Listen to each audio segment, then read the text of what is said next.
Gentleman Pleasure. from Cavite. You're recognized. What is the Thank you, pleasure? Mr. President. Seeking the floor. Unang-una, ako po yung nagtataka, Ginoong Pangulo, pagka po pala si Senator Ping Lacson ang magdi-deliver ng privilege speech, wala pa po tayong nate-take up na kahit ano. Siya pala ay masyadong special dito sa chamber natin. Kasi po, pagka kami, lalong-lalo na ako, minsan patatapusin na lahat muna. Aabot po ng halos alas 7 hanggang alas 8 ng gabi. Kaya kung minsan po, pag ako nagdi-deliver ng speech, wala na si Senator Lacson. Ganun po pala siya ka-importante. Majority Leader, I think you should answer that particular Yes, Mr. President, statement. yung privilege speeches, alam mo, dalawang linggo na lang po naiiwan with due respect to Senator Marcoleta. Talagang tinutulak natin yung legislation. Una, yung privilege speeches, we put always, and it's been a practice in the past, in the tail end of the discussions, because the privilege speeches can take up a lot of time. Yung nangyari po kasi kahapon, sa speech ni Senator Marcoleta, with due respect to the two sides, binanggit po niya yung pangalan ni Senator Lacson. So it is obvious that Senator Lacson would like to respond. So usually when it is personal and collective privilege, especially when they're trying to defend themselves, kasi gusto mong i-defend depensa ng sarili mo, binibigyan po natin ng pagkakataon. Ang senador na tumayo at any given point in time. Kaya kung sinabi din po sa akin ni Senator Marcoleta kahapon na ito po ay personal and collective dahil galit ako kay Senator Lacson, ginawa kong agad-agad. Pero hindi po niya kwento sa akin ano yung purpose ng kanyang speech. Kaya nung linapitan niya po ako for speech, binabigyan po natin Senator Tulfo muna, pagkatapos si Senator Tulfo, Senator Marcoleta naman po. Pero yung laman po ng speech ni Senator Marcoleta ay binabanatan isang member ng Senado. Obviously, that member of the Senate will stand and defend themselves. We have to give them priority. It goes for any member of the Senate, Mr. President. We will give that privilege to any member of the Senate. Thank you. All right, thank you. Mr. President, ang sinasabi ko lamang po ay ngayon ko lang po na nakita ang ganitong special treatment. Hindi ko naman sinasabi, Mr. President, na lahat ay ganito. Kasi po yung kauna-una, yung una pa po bago ito, Mr. President, naalala ko, tinapos muna lahat po ng bisita, pati po yung mga galing sa Southeast Asian Games. At kahuli-hulian nga po, inabot po ako ng alas 8 ng gabi. Yun lamang po. Ngunit gusto ko pong makapagtanong sana sa ating ginagalang na Senador Ping Lacson kung siya po ay papayag. My pleasure, Mr. President. Hindi ko po alam, Mr. President, Your Honor, kung paano ko, saan ako mag-uumpisa sapagkat hindi ako ang subject matter ng aking diniliver na privilege speech kahapon. Kaya kong sagutin at iisa-isahin sa inyo, ngunit ang nangyari, parang ad hominem ang nangyari. Sa akin po, natutukoy lahat ang inyong privilege speech ngayon, samantalang ang inaasahan ko ay sasagutin nyo yung privilege speech kahapon. Kasi kung ganun pong mangyayari, Mr. President, malilihis na naman po tayo sa inaasahan ng ating mga mamamayan. Dito lilitaw ngayon ang nauna pong mga patakarang nakita ko sapagkat kailanman hindi natin makakalimutan at huwag nating kalimutan na talaga pong nilimas po ang kabang bayan. Yun na po yung gusto nating pag-usapan dito. Kung sasagutin ko po ng isa-isa ang ibinibintang po ninyo sa akin, maliliis na naman po ang pinag-uusapan na kailangan na po ng taong bayan na malaman na po ang katotohanan. Sino po ang may pakana? Sino po ang mga mastermind sa nangyaring nakawan sa ating kabang bayan? Ito po ay hindi pangkaraniwang pagnanakawan, Ginoong Pangulo. Yun po ba ang gusto niyong mangyari, Ginoong Ping Lacson? Negative po. Siguradong hindi po yun. Bakit kayo po? po naglilist, sino pa po nagsimula nito? Nung una Bakit pong po? privilege speech ninyo, hindi ko na sinagot kasi ayoko magkagulo. Pero enough is enough. Kahapon, nanonood ako sa aking opisina, gusto kong bumaba, kaya lang malalim na ang gabi, at ayoko maabala yung trabaho sa Senado. Kaya nagsabi ako sa ating Senate President, at ito'y na-manifest niya kahapon, narinig ko, na I was told na sasagot ako ngayong araw na ito.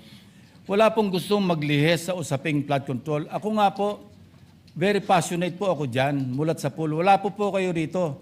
Ako po'y talaga lumalaban sa korupsyon.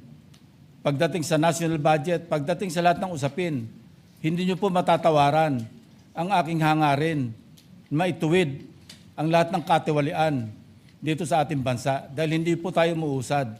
Pero enough is enough. Patuloy po kayo sa pag-atake sa akin. Balikan nyo po, res ipsa loquitur. Andyan po lahat eh.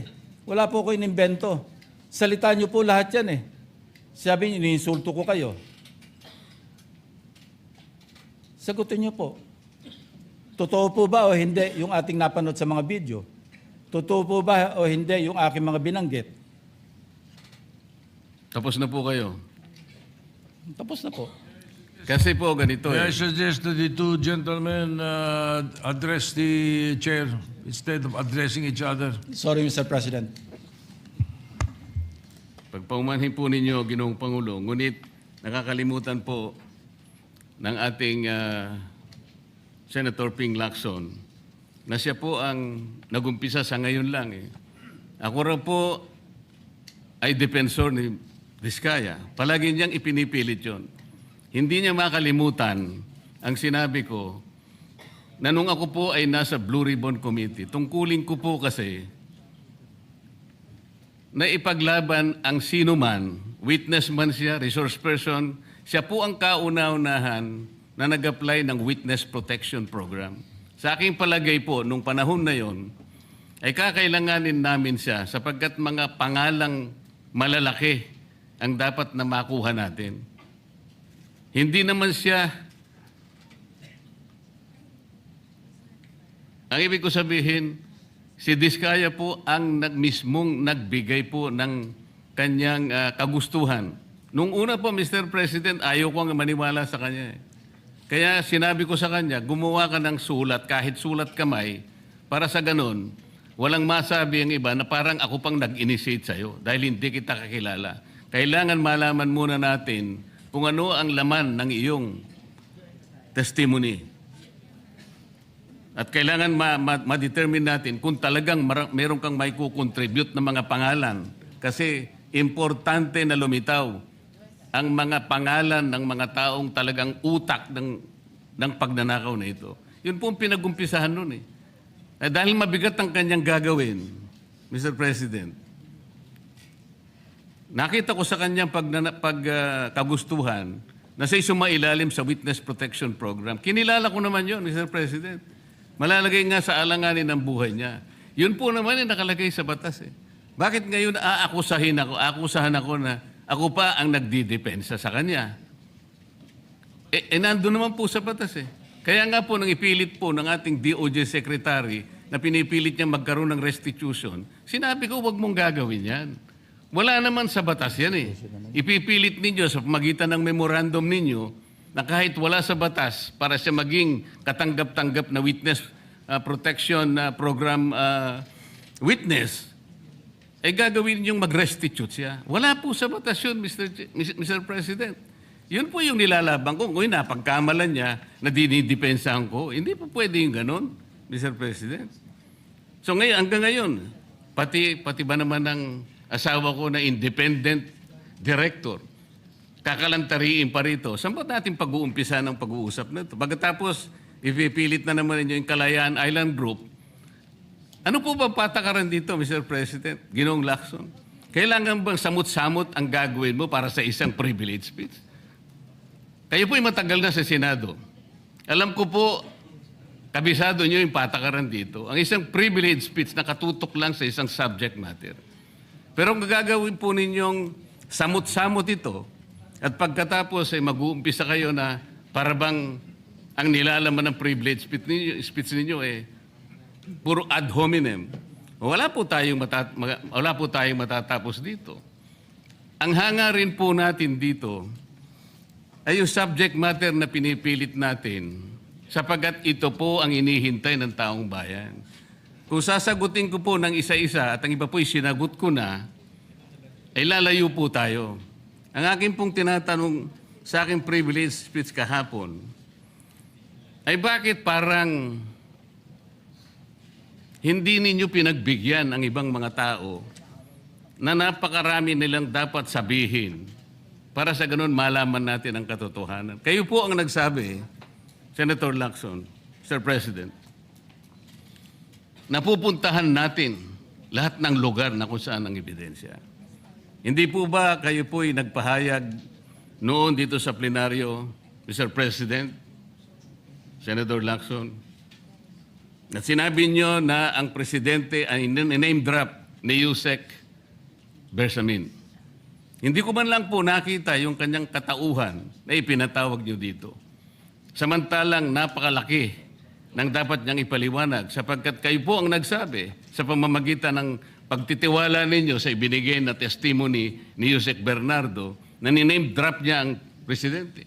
100 billion pesos po pinag-uusapan dito na kung saan ang porsyentong tinanggap nila sang-ayon din sa inyong pagpapahayag ay 8 billion pesos. Nagtataka po kami, ang taong bayan, hindi nyo man lang pinatawag si Yusek Bersamin. Nagtataka din po ako. Alam po ninyo ito. Nakiusap, nagpresenta si ex-Governor Chavit Singson. At iminungkahi ko po sa inyo at ang sabi nyo, sige po, sa susunod na pagdinig natin, ay iimbitahan natin siya. Sapagkat marami raw siyang gustong ibahagi sa ating pagdinig tungkol sa mga project sa Ilocos. Ngunit hindi po nyo tinawag. Yun po yung pinagtataka. Ito po yung gusto ko sanang sagutin ninyo. Sa akin po, wala nang kwenta kahit na ako'y patutsadahan ninyo, na ganito ako, ganito kami, ganyan. Hindi na po mahalaga sa akin yun eh. Ang mahalaga po, Mr. President, ang taong bayan ngayon na naghihintay ng kasagutan sa maraming katanungan nila kung magagawa pa natin na buklatin lahat ang dapat buklatin. Kilalanin kung sino dapat kilalanin. Ang gusto ko pa po sana, Mr. President, sana sagutin po ninyo, Senator Lacson. May I respond, Mr. President? May I respond, Mr. President? Yes, please, go ahead. Mr. President, Your Honor, have you read the partial committee report? Ganito po ang nangyari, Mr. No, have you read President. the partial committee report? That is my question, Mr. President. Binasa ko po, ngunit hindi ko po magawan ng paraan kung paano ko po itatrato. Kasi kahit na po ganun ang nangyari, tiningnan ko po eh. Kaya lang, sabi ko sa mga staff ko, nung mag-meeting kami, bakit ka ako wala man lang pirma ito? Ito po italiwas po sa inyong ipinahayag kahapon. Sinabi nyo rito, If I may be natanggap allowed, ko. Mr. President. Patapusin niyo muna ako para may paliwanag ko kung bakit hindi man lang ako sumagot sa inyo dito sa ibinigay niyong material na ito. Kasi sinabi po ninyo, for one, I have it on record that his office already received a copy of the BRC Partial Committee report as early as February 11, both hard and soft copies, but he has not signed it, even with I dissent remark. It follows that as chairman, I was first to sign before routing the same contrary to his claim that I did not. Kahapon lang po namin nakita ito, Mr. President. Pero hawak ko po dito yung pinrint naming kopya na nakuha lang namin sa isang link sa PDF document. Kami lang po nagprint nun. Wala pong pirma. Mr. President, we assume that it came from the office of Senator Lacson or probably from the Blue Ribbon Committee. I would not assume otherwise. So sabi ko, kung walang pirma ito, wala man lang covering letter, ano bang gagawin namin dito? Gagawin ba nating banderitas ito? Ganun po ba yung pagbibigay ng isang importanteng dokumento? Kung inaakala po yung importante ito, eh bakit wala naman pong pirma man lang? Sa akin palagay, hindi po ganun ang pagtrato sa amin bilang miyembro ng Blue Ribbon Committee. Dapat man lang sana, kahit na initial nyo lang po at meron siguro kayong instruction doon, anong gagawin namin dito? Now, before Senator Lacson responds, will you answer the question? Did you read it or not? That was the question. Yes, Mr. President. You read it? Okay, Senator Lacson, go ahead. Yes, Mr. President. I mentioned it in my privilege speech. Binigyan po natin ng tikitikis ang kopya na may watermark ng kanilang opisina. Una, nagkaroon po tayo ng isang masamang experience na nag-leak yung nauna ng niroute na committee report. So naisip namin, para matunto natin kung saan opisina manggagaling ang leak, bigyan natin ng tikitikis ang kopya, hindi po talaga pipirmahan yun kasi advance copy po yun eh.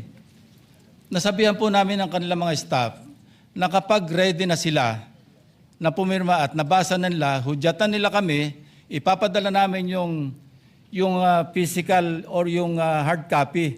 Nandun po yung signature page, nakapirma po ako doon. Hindi ko po pwede ikalat yun nang wala akong pirma kasi ako yung chairman.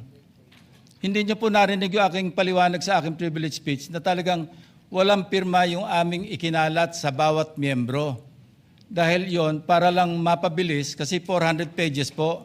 Alam ko magtatagal mabasa. So para simultaneously, isipin niyo po Mr. President, kung isang kopya lamang yon na aking igagala sa 17 o 20 miyembro ng Blue Ribbon Committee, isang taon po, baka hindi pa tapos mabasa. So gumawa kami ng nag-devise po kami ng isang pamamaraan para simultaneously, sabay-sabay nila mabasa with the advice to their staff na kapag nabasa na at ready ng pumirma, sabihan kami, dadali namin yung kopya na mayroong signature page at sa kanila pipirmahan. Katunayan kahapon po si Senator Bam Aquino. Binigyan namin sa kanya yung may signature page at pumirma siya. Hindi po matatapos kung yung 467 yata na pages, iisa-isahin namin iikot. Mahirap po. Gumawa na nga kami ng paraan para matakil na sa floor, ma-defend ko, at makamove forward tayo na tulad ng binanggit ko sa aking privilege speech, simula na tayo uli ng mga panibagong pagdinig. Ngayon, sinabi po ni Senator Marcoleta na bakit hindi inimbitahan si Undersecretary Bersamin. Kaya ko po tinanong, kung nabasa niya na yung report, kung meron po siya maipakita sa akin doon sa committee report o doon sa TSN, doon sa minutes ng pagdinig, na nabanggit ang pangalan ni Undersecretary Bersamin. Bukas na bukas din po, o bigyan natin 3-day notice rule. Tatawag po ako ng pagdinig, ipapatawag natin si na kung saan si Undersecretary Bernardo gumawa ng personal na sulat kay Pangulong Bongbong Marcos. At sinasabi niya doon na ito yung mga personalidad na alam niya, na naalala niya na merong allocable at kung ano-ano pa. Wala po sa Blue Ribbon Committee minutes yun. Sa labas po yan sa plenaryo, sa DBCC, sa National Budget Deliberation. So kung may papakita po sa akin ng ating kasamahan, Senator Marcoleta, na mayroong isang mention sa affidavit o sa salaysay ni Undersecretary Bernardo na binanggit si Undersecretary Bersamin, di tumawag po tayo ng pagdinig at mag-motion siya na ipatawag kung sino man ang gusto niya ipatawag. Ngayon, si Governor Chavit Singson, wala naman pong paliwanag. Ano po yung ite-testify? Konektado po ba sa issue at hand, which is the flood control projects? Kung konektado po, sana sumulat po siya sa chairman at sinabi niya, ito yung lalamanin ng ite-testify o ito yung naka-attach yung draft affidavit ni Governor Chavit Singson. Sino naman ako para tumanggi na ipatawag kung sino man yung resource person? Nagpadala nga siya ng surprise witness, siya lang nakakaalam eh. Hindi ko po inawat eh. Mr. President. Sandali po, hindi pa ako tapos. At nung hinanap kong pilit, pinagtanong ko yung mga addresses, lahat ng mga kakilala ni Gutesa. At inalam po namin sa pamamagitan ng CCTV footage, baka naman merong sumalubong o merong kasama na pwede natin matunton kung nasan si Gutesa. Ganun po kasi ang aking pagnanais na talagang get to the bottom of this issue. Pero bigla po nawala eh. Ano po magagawa ko? Mr. President, wala nga pong nakasulat dun sa transcript tungkol nga po dun sa binanggit niya sa plenary na pangalang Adrian Bersamin. Paano nga pong mababanggit doon, Mr. President, hindi nga niya pinatawag eh. Samantalang dapat niyang ipatawag, siya mismo ang nag-highlight. Isip-isipin po ninyo, nagawa po ni Senator Lacson na isama sa plenary debates ng ating 2026 budget. Ganun ka-importante ang bahagi na yon, Mr. President. Hindi ba dapat ipinahayag mo yun eh. Malaking bagay yun. Ibinulgar mo pa nga eh. There are 2 public officials I will reveal this morning. Ganun lang. Ba't hindi mo pinatawag? Kung pinatawag mo yun, malinaw na malinaw, nalagay sana sa transcript. Ganun lang naman ang ibig sabihin eh. Sa mga tweet, iniwasan po, Mr. President, para hindi malagay sa transcript. Pagkatapos ikakatwiran po ninyo, kung nasa transcript, di sana pinatawag ko. Baligtad po ang ginawa ninyo, Mr. President. Katulad din po sa 30 Nara Street sa South Forbes. Ilan po yung binanggit ng mga tao doon? Hindi ko po sinasabing totoo yun, pero for purposes of the inquiry and investigation, kung talagang ganun, kalawak ang inyong pananaw. Dahil pati nga po yung pagpunta ni Gutesa, pati CCTV po ipinakita ninyo. And dami po sana ng pagkakataon na nakita sana lahat ng mga binanggit ni Saldico na mga ginamit na sasakyan. Makikita doon sa pagitan ng alas 9 hanggang alas 10 ng umaga. Tawagin natin yung kung sino man yung security agency doon. Pero hindi po ninyo ginawa. Pero sasabihin po natin, you wanted to emphasize one point. Kung nasaan ang ebidensya, ay talagang pupuntahan natin. Kayo po ang inconsistent eh. Pagkatapos ako ang sasabihin ninyong inconsistent. Ang dami po eh. Nakiusap ako na, sabi nga natin, ang dami pong tumuturo sa pangalan ni Martin Romualdez. Inimbita po ninyo, hindi dumating, nakiusap ako, naimbitahan uli, ang sabi po ninyo sa magitan ng inyong interview, kung pupunta siya rito, welcome. Kung hindi siya pupunta, wala tayong magagawa because of interparliamentary courtesy. Mr. President, hindi po karaniwang pagnanakaw ang nangyari sa kasaysayan ng ating bansa. Hindi po ba ninyo naiisip, mismong kabang bayan ang tumagilid pagkatapos magtatago kayo sa prinsipyo o doktrina ng interparliamentary courtesy?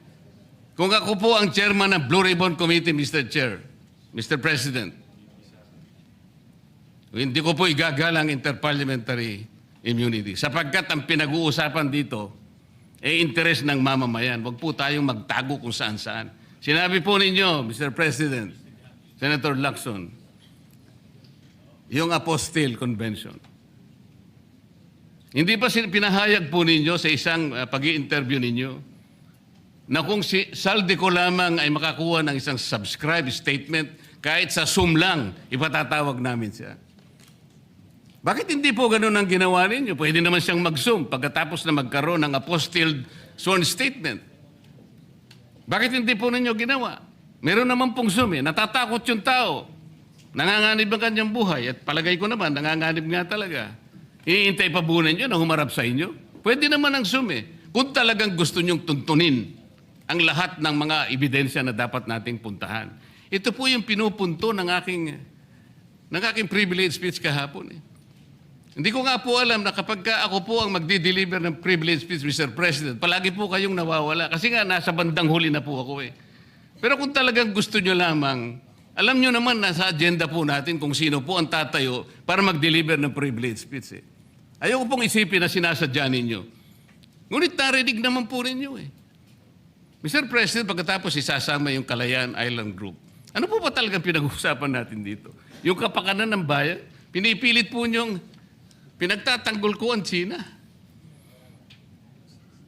Sa March 12 po, Mr. President, Senator Lacson, sana po may panahon kayo sapagkat ipinatawag ko sa magitan ng isang resolution at ito po ay alam na ni Senator Erwin. Pinatawag ko po ang NAMRIA, pinatawag ko po ang Philippine Coast Guard, Philippine Navy, ang DFA, pinatawag ko rin po si Justice Carpio at saka yung profesor sa UP. At kung sino man po ang interesado, pero once and for all, malaman po natin dito kung sino ang sinungaling, kung sino ang makatsina, kung sino ang naggagaling-galingan at nagpapanggap na expert in international law. Sana po, Senator Lacson, nandun po kayo. Mr. President, may we hear from the chairman of the Foreign Relations Committee because his name was mentioned. May I just confirm if indeed he will call for a hearing and invite those people mentioned, Mr. President? With due respect. Well, as requested, if you would like to respond, Senator Erwin Tulfo. Thank you, Mr. Chair. This morning, I have received a letter from the Department of Foreign Affairs citing that they cannot attend, including NAMRIA, Mr. Chair, and we have already written to the various chiefs of staff of the members of the Committee on Foreign Affairs. They cited, including NAMRIA, that they cannot attend because of the fact that it is a matter of national security, Mr. President. And I also have a copy that will be sent to your office, Mr. President. The reason given by NAMRIA, the Armed Forces of the Philippines, and the Department of Foreign Affairs, Mr. President. In other words, Mr. President, the gentleman from Pampanga and Tarlac is confirming something that is not confirmed. Mr. President, that is too much of a statement. Kausap ko pa lamang ang chairman at kaming dalawa po nagkakausap at niremind pa nga ako yung mga nakarang araw na March 12, okay ka na. So, ang sabi ko sa kanya, ito po ang dapat nating maimbitahan. Bakit naman po nagkaroon ng issue sa national security ang pagdinig tungkol sa usapin sa West Philippine Sea? Mr. President? Ito na naman po ba ay patakaran para ilihis na naman? Hindi po pag-uusapan dito kung ano-ano mang klaseng teritoryo pag-uusapan dito. Ang pag-uusapan lang natin ay yung masigalot na pinalalaki nila at hindi nila maintindihan na walang kamatay ang West Philippine Sea. Nakalagay po kasi sa Administrative Order number 29 dated 2012, Mr. President.